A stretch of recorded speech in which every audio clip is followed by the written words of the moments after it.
Hey everyone, my name is Caroline Sizemore, and this is going to be my critiquement of a leader's speech. For this assignment, I looked at the list that was provided and I quickly came to the decision that I was going to be doing my presentation on a Dwight D. Eisenhower speech. So, first, we're going to get into a little bit of background about him.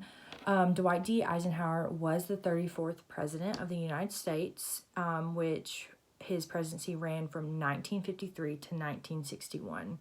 Before he was president, however, he was an American military officer and statesman, which earned him a 5-star ranking in the military.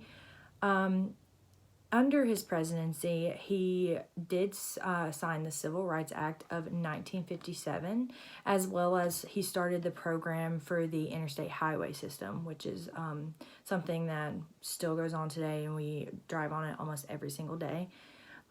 So for this speech, I decided to talk about his farewell speech. So a little bit of backstory about that one. It was given on January 17th of 1961, which was the night of his last day of presidency. So the next morning, the next president was going to be elected into office. And it was delivered through TV broadcast straight from the Oval Office, which is very interesting to me.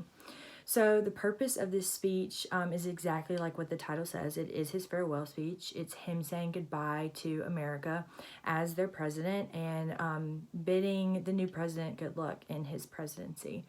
In his speech, despite his background, his purpose was to basically warn the citizens of the U.S. and the nation as a whole about the corrupting influence of the military-industrial complex, which is very interesting, especially considering his background. But I will say, when listening to this and researching it, I personally did not know exactly what he was meaning or what they were meaning when they said the military-industrial complex.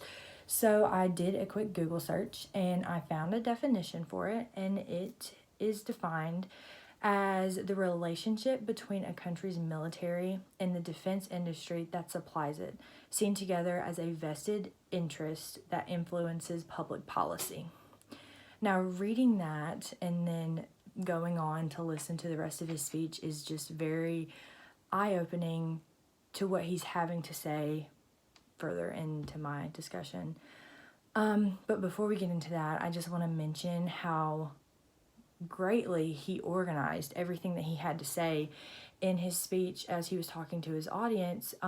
He had a great introduction, which kind of opened us into seeing that he had lots of things to talk about how we needed to maintain a balance in our nation in order to maintain a good democracy, and how we need to prioritize it in order to maintain that democracy.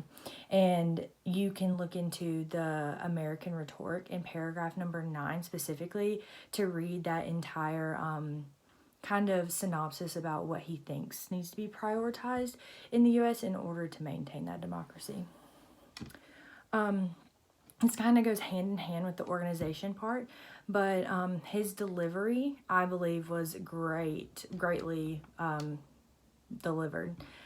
He assured that his speech flowed together. There wasn't like open-ended things that he said. He made sure that every topic that he discussed in his speech, he thoroughly explained it in order for his audience to understand it, because they weren't like face to face. This was over a TV broadcast, so it's not like anybody could ask questions or anything like that. So he, in doing this, he made sure that he was adapting to his audience in a way that they could understand exactly what he was trying to tell them. I would also like to say one little critique is that though it was over the TV, I would say that it was very monotoned when I was listening to it and watching it. It was kind of hard to keep my attention on it and stay interested in it just because of how low toned it was.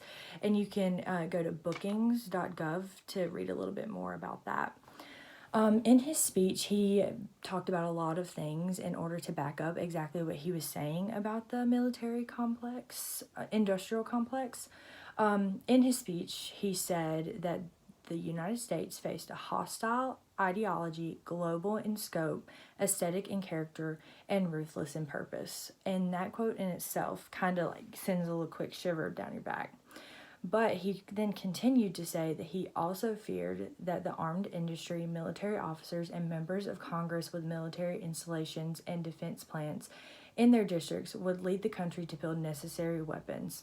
He then again stated he worried the military industry complex would skew national priorities and dictate the direction of American foreign policy.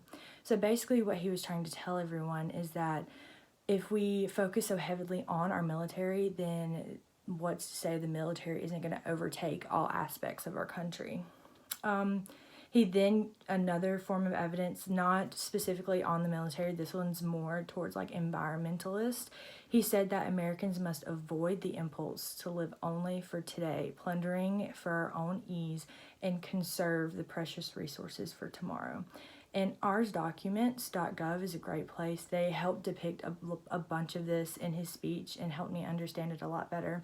So I hope this helps you understand a little bit more of what he was trying to talk to us about the military industrialized complex, and help us understand everything that we need to do in order to maintain a good and upheld democracy.